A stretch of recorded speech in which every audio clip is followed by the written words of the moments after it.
Breve historia de la Inquisición, sus crímenes y su influencia hasta nuestros días. 1. Introducción. Origen.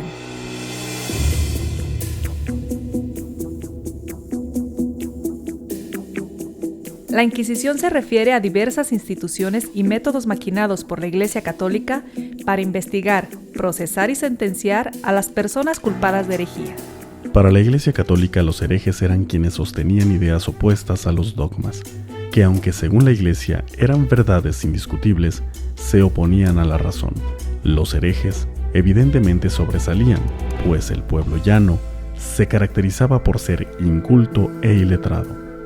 No obstante, el pueblo, sumido en la ignorancia y oprimido de muchas maneras, también participó como verdugo en las sangrientas persecuciones, pues la Iglesia afirmaba que el hereje amenazaba la salvación eterna de sus almas y propiciaba la ira divina.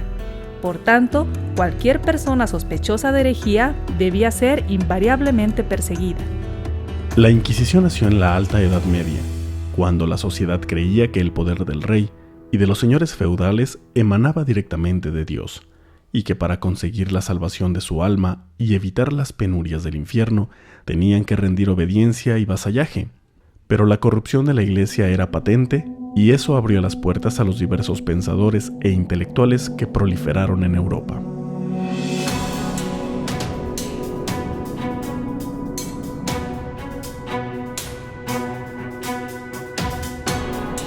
Los nuevos predicadores denunciaron la podredumbre clerical y se opusieron a los dogmas instaurados y controlados por la Iglesia, y ésta empezó a perder fieles, poniendo en riesgo su futuro.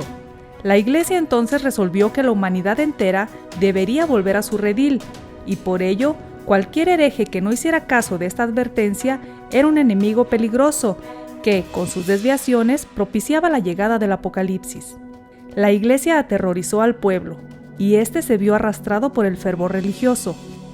El clero sembró el terror para combatir lo que llamaba herejía.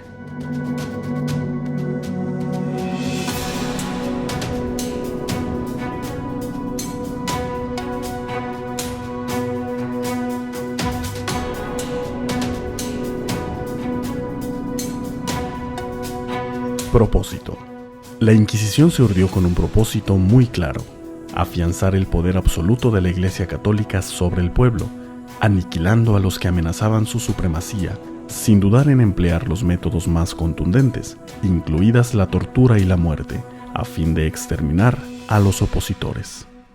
La Iglesia Católica se valió de las más crueles ejecuciones para defender sus intereses en nombre de Cristo, crueldades que ha querido mantener en secreto. Inquisición episcopal. Durante la Edad Media, la Iglesia acumuló un impresionante poder material que le permitía participar activamente en la toma de decisiones económicas, políticas y sociales en Europa, además de poseer amplísimos territorios que cultivaban sus vasallos. Muchos fieles no vieron con buenos ojos el gran poder y las vastas riquezas del clero y se fueron apartando paulatinamente del seno de la Iglesia para formar nuevos grupos religiosos que intentaban vivir de conformidad con las enseñanzas de Cristo. Pero el papado no estaba dispuesto a perder el control sobre el pueblo que tan buenas ganancias le redituaba, y en el año de 1184 Lucio III decretó la bula Ad Abolendam, por la que ordenó que los obispos en sus respectivas diócesis persiguieran a los predicadores no autorizados para ser juzgados y condenados. Esta ordenanza fue llamada la Carta Magna de la institución inquisitorial y se convirtió en el embrión del futuro Tribunal del Santo Oficio. Las víctimas de condena eran castigadas principalmente con el destierro y la confiscación de sus bienes. Esta primera forma de inquisición impuesta por el Papa Lucio III, en la que aún no se instituían tribunales, se conoce con el nombre de Inquisición episcopal. Posteriormente, también el Papa Inocencio III envió delegados a distintas zonas para que actuaran como inquisidores y ayudaran a los obispos a perseguir víctimas. Entre estos ejecutores se encontraba Domingo de Guzmán, quien fundó la Orden de los Dominicos, la principal encargada de llevar adelante los procesos inquisitoriales. Un movimiento religioso-cultural especialmente temido por la Iglesia era el de los cátaros o albigenses, quienes con su ejemplo predicaban una forma de vida más acorde al cristianismo que aquella que seguía el clero, El catarismo se propagó rápidamente y con mucho éxito. Ante esta situación, el clero temió que se produjera un cisma, con la consiguiente pérdida de poder para las jerarquías eclesiásticas. Para instituir un procedimiento de lucha en contra de los cátaros, Inocencio III promulgó la bula Vergentis Insenium en 1199, por la que anunciaba la excomunión de las ciudades que los protegieran y envió inquisiciones de monjes a las zonas en las que se concentraban. Ante el poco éxito de los monjes combatiendo a los cátaros, Inocencio III decidió que la única manera de eliminarlos por completo era hacer uso de la fuerza y proclamó una cruzada. Los que participaran en la guerra recibirían indulgencia plenaria, se les perdonarían sus deudas automáticamente y podrían quedarse con las tierras de los que mataran. Así se reunió un ejército de 500,000 de hombres que, más que con el propósito de acabar con los enemigos de la fe, disfrutarían de los beneficios ofrecidos por el Papa, tales como conseguir tierras o liquidar sus deudas. Los cruzados tomaron primeramente la ciudad de Béziers, Francia, y masacraron a sus 60,000 habitantes, incluidos ancianos, mujeres y niños. Cuando los soldados asesinos preguntaron a los monjes cómo distinguir a los herejes de los cristianos, la respuesta fue: matad a todos, que luego Dios los distinguirá en el cielo.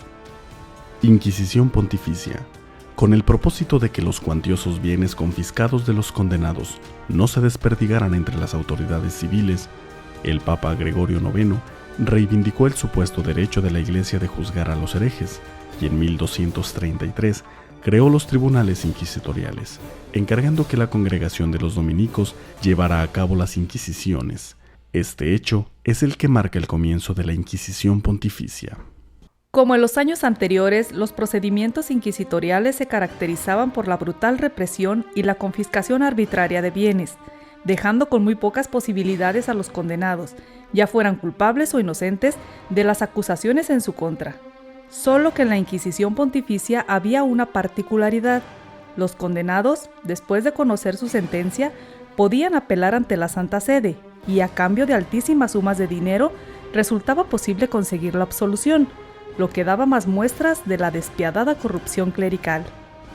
Aunque la tortura ya era un método común empleado en contra de los llamados herejes, fue hasta el año de 1252 en que el Papa Inocencio IV autorizó formalmente la práctica de la tortura para extraer confesiones. En caso de que el hereje, a pesar del tormento, no se declarara culpable, se consideraba que era el demonio quien le ayudaba a soportar el dolor, y de todos modos era condenado. El inquisidor empezaba por amenazar con la muerte a base de tormentos si no se confesaban herejes. Los instrumentos empleados para causar dolor o muerte son espeluznantes. Máquinas diseñadas para dislocar miembros, arrancar diferentes partes del cuerpo, lacerar, quemar, cerrar extremidades y un sinfín de horrores inenarrables. Los aparatos de tortura se llegaron a construir para aplicar diferentes formas de dolor según el delito que se hubiera cometido e incluso según el sexo del condenado. Algunos otros se empleaban no nada más para producir dolores intolerables, sino también para provocar la vergüenza pública del reo. Pese a sus horrores, la Inquisición Pontificia siguió operando cruelmente por cientos de años.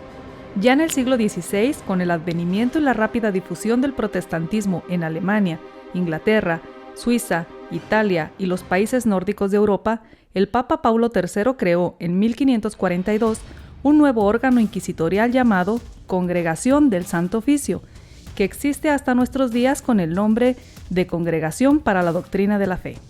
El Santo Oficio en sus inicios se ocupó principalmente de defender la autoridad papal y poner freno a las ideas de la Reforma protestante. Además, esta institución confeccionó una lista de libros que atentaban contra el romanismo y publicó el primer índice de libros prohibidos en 1559. El Santo Oficio fue quien juzgó y condenó a Galileo Galilei en 1633. La Congregación del Santo Oficio existió como tal hasta 1965, año en el que el Papa Paulo VI cambió su nombre por el de Congregación para la Doctrina de la Fe. Inquisición Española. La Inquisición Española fue instaurada gracias a la bula Exigit Sincerae Devotionis del Papa Sixto IV en 1478, mediante la cual se concedía a los reyes católicos la autoridad para nombrar inquisidores. De esta forma, se recrudeció la persecución en contra de judíos y musulmanes en toda la península ibérica. La Inquisición española se creó escrupulosamente organizada, teniendo a Tomás de Torquemada, fraile dominico, como inquisidor general. La clave del éxito de esta organización se basó en la denuncia, la vigilancia y la delación. Los numerosos sacerdotes del reino, a través de la práctica de la confesión, conocían a fondo la vida social de su diócesis y estaban atentos ante cualquier manifestación de herejía. Los clérigos aprovecharon su capacidad de atemorizar al pueblo y de obtener ventajas de su cargo, amenazaban, extorsionaban y oprimían, gozando de total inmunidad.